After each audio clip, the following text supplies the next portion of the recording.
Hello everyone, this is Miss Anna from Exploration Point at the Aldersburg Library. I'm at Exploration Point right now, but I'm the only one here, which is why I do not have my mask on. Otherwise I'd be wearing it. And welcome to a Halloween themed book talk. So fun fact about me is that I really love Halloween season. I love the general aesthetic. I love making costumes. But another fun thing about me is that I am afraid of everything. So I'm thinking, oh, cool, I'm going to do a Halloween book talk. And then I realized, oh, wait, Anna, you haven't read that many horror novels because you are squeamish and afraid of everything. So I decided that I'm going to make a Halloween book talk for people like me who don't read scary books. So I'm going to go through a few young adult and middle grade titles. I'll tell you a recommended age range for each one when I get to them. And I'm going to start with the least scary and end with the scariest ones that are like legit horror. It's all going to be middle grade and YA because sometimes middle grade books are actually a little scarier than the adult one or young adult ones. And I'm going to hopefully not have this be as long as my other book talks. I'm going to keep it to 5 or 6 books. And I hope you all have fun. And I'm going to be honest with y'all right now, it is not October when I'm filming this. It is the end of August. Because I went on a spree and recorded a whole bunch of my videos at once, and now I'm way ahead. So I would have dressed up for this, but I do not have a costume ready yet, and I don't know if I will because Lord knows how things will be in October. But I do have my Coraline necklace and this fun drapey thing and this terrible hairpiece that I bought in middle school for some reason. So I'm going to see if I can make like a cool gothy look for this video. Let's go. Okay, so I feel like I look less gothy and more like someone's old eccentric aunt. But that's beside the point. We're here to talk about books. So, the first book that I have to show you guys, this is the least scary, meaning it is actually not scary at all. It's just adorable. It's the graphic novel Pumpkinheads by Rainbow Rowell and Faith Erin Hicks. We don't have a physical copy in today, but oh, this is what it looks like. Let me turn the brightness down there a little bit. Now you can see it. But this is what the cover looks like. And this book is adorable. I read it in a night. It is a graphic novel, so it's like comics, not a prose book. And it's about a guy and a girl who are high school students, and every year they work at the same pumpkin patch during the fall, during the Halloween season. And they really only see each other when they work at this pumpkin patch, but they're very close friends throughout the whole season. And they're working their last shift before they graduate and go to college. And rather than doing their usual job, the girl decides that they're going to try and find this other girl that the main guy likes, that he has feelings for, and try and finally get him to confess his feelings for this girl. But every time they go somewhere to try and find her, it turns out she's gone somewhere else in this pumpkin patch. So they spend the whole night looking for her, and they actually end up discovering that they might have feelings for each other. So it's just a cute, hokey romance, and it's the most fall aesthetic book I've ever read. It's like it takes place over one night, over Halloween night, in this pumpkin patch, which is like it's got a corn maze and all these different like fall things you'd think about. Like if you've ever been to a fall festy type place, or like it makes me think of this one that my family went to a couple times in Pennsylvania. I'm not explaining this very well, but if you want just a book that's really cute, really like fall colors, fall mood, really cute friend relationship, really cute romance, and a very quick light read, I highly recommend Pumpkinheads by Rainbow Rowell.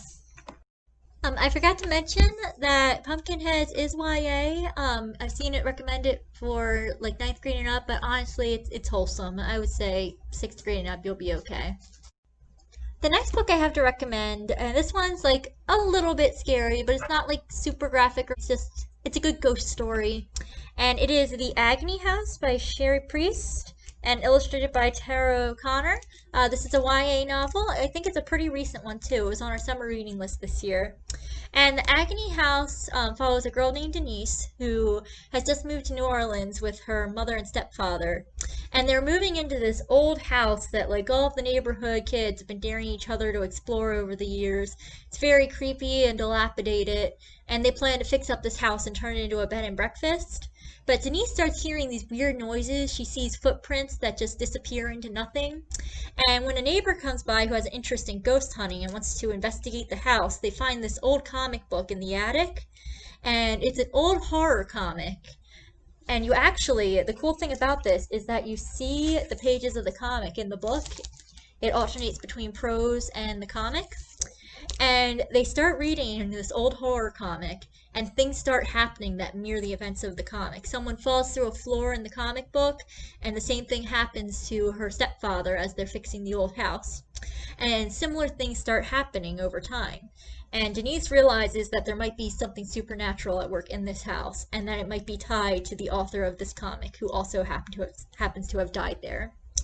And I'm not going to tell you any more about it because more would be spoilers. But if you like ghost stories, but you're not into like really gory, gross stuff, this is a really good one. You learn about comic books from this one. I learned some cool stuff about comic book history that I didn't know before. And again, you get this really cool mix of prose and graphic novel. I'm looking for the comic pages again. I think that's really neat. I like the hybrid idea of it. And both the comic and like the story within the story and the actual story are very interesting. Last I checked, this was available as an audiobook on Hoopla, but I do kind of recommend reading the print book. If you do like audio, the comic book portions are fully voiced. They're done like an old radio show, so that's actually pretty cool as well. So either one is actually pretty fun. But if you want to try out a ghost story, this is YA. I would say this one's about 9th grade and up. And I do very much recommend it. It's The Agony House by Cher Priest with illustrations by Tara O'Connor. So next we're moving into books that are actually a little bit scary. And I'm actually going to tell you about a couple of middle grade scary books. In my opinion, children's horror can get like creepier than adult or young adult horror, because like the fact that it's usually bloodless means they have to get weird in order to be creepy. And a really great example of that is Small Spaces by Katherine Arden. This was also on our summer reading list. And I am like the slowest reader I know, and I read this in a day. You cannot put it down once you start reading it. The story follows an 11-year-old girl named Ollie who has recently lost her mother, but she loves reading books, so when she sees a woman about to throw a book in a river, she steals the book from her and goes home and starts reading it. And she starts learning about this story about these two men who love the same woman, and someone strikes a deal with a mysterious figure named the Smiling Man. So the next day, she's on the school bus, still reading this book, and her class is coming back from a field trip to a farm when the bus suddenly breaks down, and her teacher has to get off to ask for help. And she also, I forgot to mention that the farm is also run by the woman who she stole the book from. So after the teacher gets off the bus driver turns around and warns all the students that someone will be coming for them soon. And Ollie gets a message on her digital watch that just says to run. And so she warns her classmates and gets off the bus, but only 2 other students follow her off.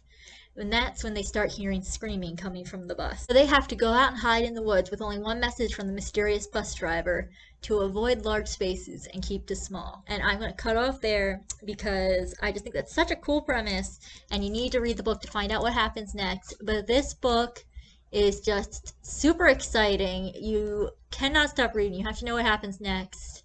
It's genuinely pretty scary. Like, it's bloodless horror, no blood or gore, no like super creepy keep you up at night stuff, but it is like an intense book to read. And it is middle grade, so I say like 6th grade and up, you'll be good. But yeah, if you like an atmospheric, definitely like a children's horror book, it has I described it as having the same energy as any of those like creepy movies meant for children, like any of those like stop motion-y Tim Burton ones, or I don't know, I didn't watch a lot of creepy movies growing up, but like if you've seen like a creepy kids movie, you know what I'm talking about. But it is just a really great book for Halloween. This is my go-to when I'm recommending a Halloween book to someone right now. Highly recommend Small Spaces by Katherine Arden. Alright, the next book here I have is another children's middle grade type thing. It's something I remember reading in middle school. And it's a little, in my opinion, it's about equivocally scary as Small Spaces, if not like a little scarier. And it is Coraline by Neil Gaiman. You might recognize this because there's a stop motion movie made of this in like 2009, I think, that is absolutely fantastic. And the book is super good too. The story follows a girl named Coraline whose family has just moved into a new apartment. So she's exploring their new space and she finds this door that's been bricked up. But when she opens it again later, there's this mysterious pathway that leads to a room that looks just like the room she left. And she finds that she's in a world that looks just like the world she was just in, just like the regular world. But everything's a bit more exciting and attentive, everything's a bit more colorful. And she meets her other mother and other father who look just like her parents but have buttons for eyes. And they act a bit more attentive. But then, like, she starts realizing that something's a bit off, so she goes home. But she keeps coming back to this world. She goes back to this world a couple times before she realizes that, like, something is just absolutely not right about this, that there's something wrong. But that's when she learns that her other mother is going to go to great lengths to keep her there, and that there are other children who have been trapped in this world. So now she must fight against the other mother in order to escape from this world and to save her family and to help these other children who have been trapped there. And this book is creepy. It is creepy. It is like, again, it's bloodless horror, but it is like unsettling, but in a really cool way. It has really great writing. It's also a very quick read. It's only like 162 pages. And this edition at least has illustrations, and they're scary. They are scary illustrations. I forgot about the illustrations until I was flipping through this copy. And this book is just a really great main character to follow, and it's very unique. I haven't read anything like it, but it is a legitimately creepy book. Like, again, not in a bloody gory way, but in a good, like, children's horror way. And it's a classic for a reason. It's really fun, but also, like, pretty genuinely scary.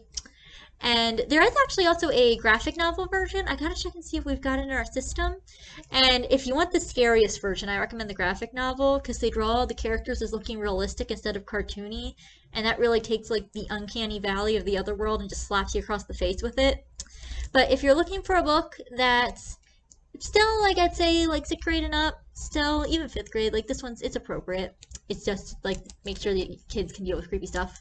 But if you want a book that's genuinely a bit horror-oriented, but not, like, a full-fledged young adult or adult horror novel, that's just a really interesting time, I highly recommend Coraline by Neil Gaiman.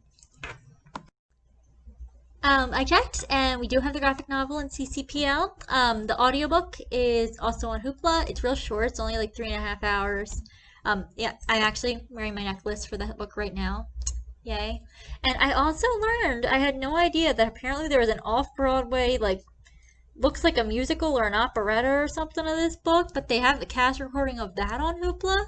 Can't tell you if it's good or not because I've never listened to it, but I am intrigued. So I learned something today. This one feather on my terrible headpiece just started like poofing up here, and I just think that's fun. So the next book I have to share with you is one of my favorite books of all time, and we're actually getting into the section here of genuinely scary books. These are things that I'm going to recommend for like older teenagers and up. Both of these I'd say are like 10th, 11th grade and up. And they're also both pretty long books. They're definitely on like the darker side of YA. We're not doing like children's horror anymore. And I don't read a lot of scary books, so I promise you both the books I'm about to recommend are super good. Super, super good. But the book I'm going to recommend to you first is The Diviners by Libba Bray, and you cannot see that cover at all. Lordy, lordy. Here we go. This is what it looks like. I don't know if that's what our copy we have in the library looks like, because this book has like 3 different covers over time, but that's one of them.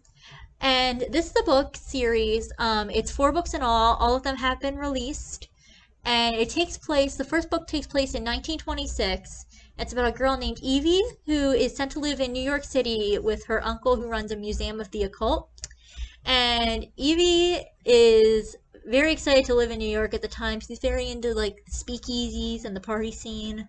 But she's hiding the fact that she has this psychic ability that if she touches an object, she can read memories of the person who it belongs to. And when someone is found murdered, a murdered woman is found with a cryptic symbol branded into her body. Evie knows that she can use her powers to help find this murderer, and especially when it turns out that the murderer is likely a supernatural serial killer and possibly a ghost. And she decides to start investigating this murder. And meanwhile, while this is happening, you're introduced to all these different characters throughout the city who all have different psychic abilities.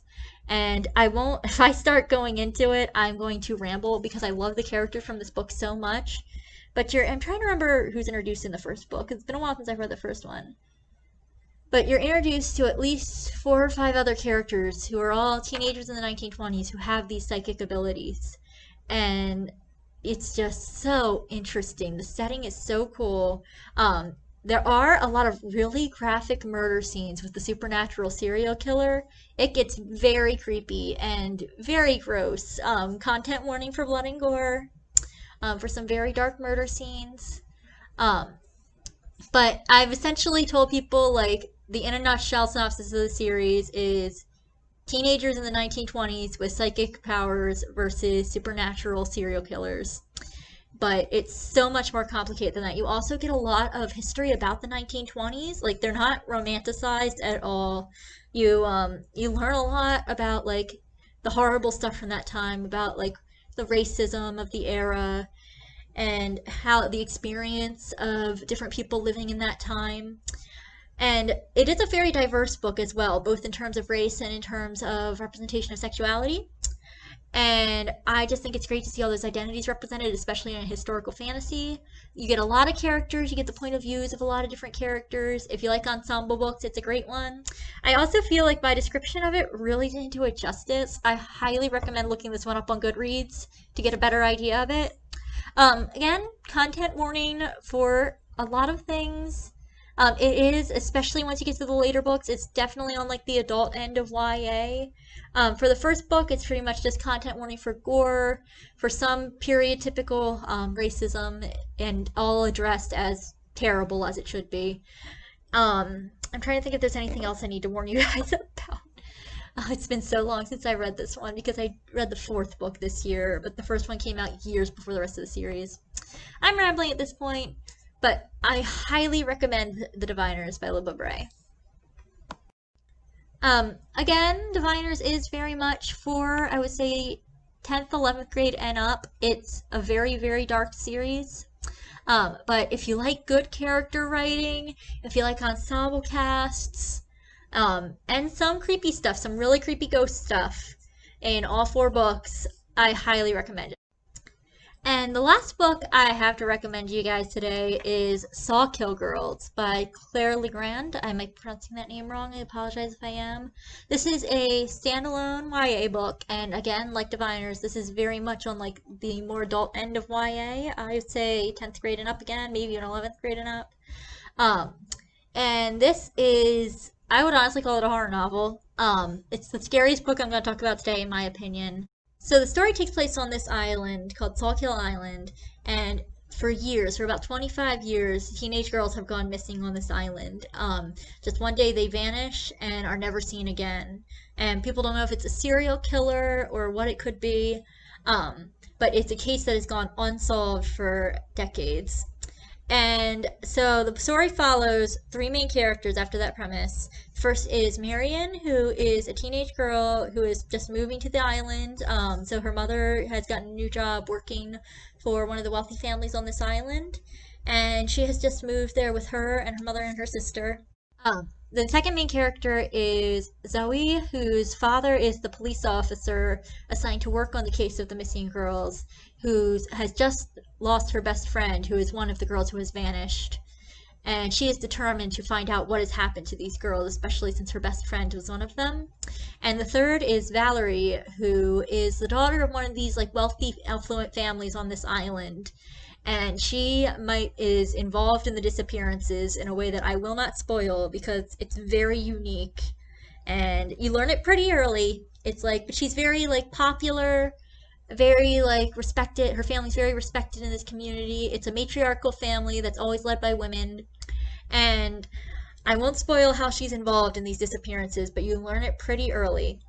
And it follows these three girls as weird things start happening on this island.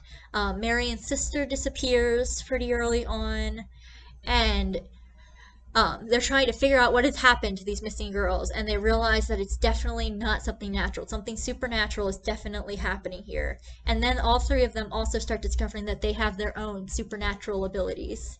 And to say much else would be a spoiler, but it's a really hard book to describe, but it is fantastic. It is one of my favorite books that I've read recently. I think it came out last year or the year before, I forget which. But it is just the three main characters are fantastically written. It's also pretty diverse. Got some LGBT representation. The story is essentially like three teenage girls versus a supernatural entity, and I really don't want to spoil much because it's one that's really good to just go into fairly blind. I am going to warn you, once again, like Diviners, warning that it is pretty gory. There are some really gross murder scenes. There's also content warning for some parental abuse that is, of course, like treated as horrible. But I like to give that content warning because it is very dark. It's a very, very dark book. Also, if content warning for major grief themes as well. But it is just fantastic. There's secret organizations. There's like drama between all these different characters. But it is all written so well. It is a book that I highly recommend. So that is going to about wrap up our Halloween book talk. I hope you found a fun, like, creepy book to check out for the Halloween season. Even though, again, I am filming this in the summertime and it doesn't really feel Halloweenish yet. But I hope you find something you enjoy. Remember that I started out with, like, the least scary and ended with, like, the most mature and scary. The last two are very much for older readers. All the other ones are honestly fine for middle school and up. But I hope you enjoyed this book talk. If you have any questions about the books I mentioned, or if you've read any of them and want to talk about them, just feel free to put a comment under this book talk post. Just don't share spoilers. I hope you found something that you enjoy reading, and have a happy Halloween season. Bye!